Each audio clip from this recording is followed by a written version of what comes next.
اللي قدامكم ده ماتش مصر ونيوزيلندا على استاد العاصمه الجديد الاداريه الجديده. ما تنساش تعمل لايك سبسكرايب كومنت ويلا بينا عشان نتابع. قول الله جامد. ما هذا؟ ما هذا؟ خلينا خلاص كده. لا ما هذا؟ ما هذا؟ ايه ده؟ ايه ايه رايك في الاستاد صراحه؟ حاجه اوزرينال كده من جوه بقى. المهم من جوه انا متحمس كده. في حماس جوه في الجمهور. الاستاد كبير قوي.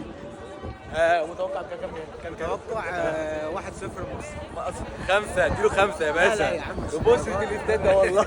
عشان طاير يا لهوي. ما هذا الجمال؟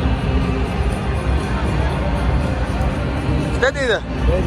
ارينا ده ولا ايه؟ كامبنو ولا ايه؟ والله ايه الضخامه دي؟ ايه الضخامه دي؟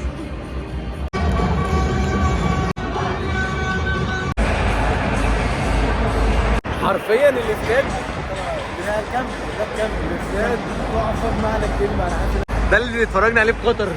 ده بجد اللي في قطر جامد جدا. اول حاجه لازم تجربها وهي الكراسي.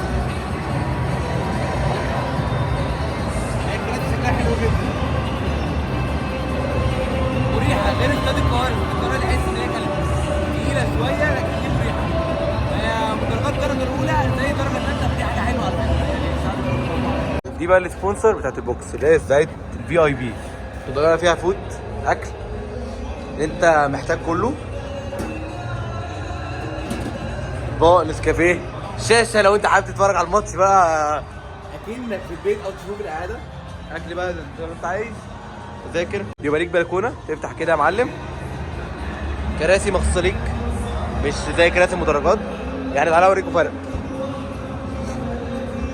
بص الكراسي دي والكراسي دي في فرق جدا بين العاديه والفي اي بي. غير استاد القاهره. استاد القاهره برضه كان فيها نفس الكلام. فيها كنبه برضه لو انت حابب تقعد وشاشه. حسن بيدي التعليمات من كل حته. مرموش